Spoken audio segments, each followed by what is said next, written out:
Once you've emptied your gray and black tanks, your levels should read 0% like mine are right now.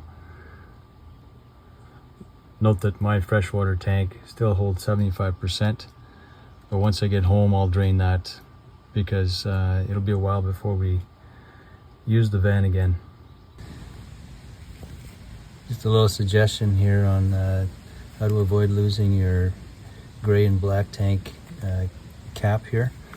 If you have a tether like this, very easy to just put it in here when around the gray tank pull handle and turn the handle so that it kind of loops within it,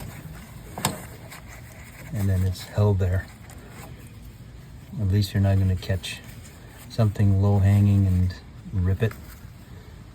The other thing I showed in my video is this container for my black tank wand. This is basically something I made out of a 3-foot long ABS pipe, which basically acts as a container for the wand. Very simple. There's a cap on one end of the pipe, and on this end is a threaded cap and a threaded coupler here that I put together. It's held here with a plumber strap, which is using the existing screw that's in as part of this valve assembly here. And on the other end, I used strong zip ties around one of the fuel support brackets.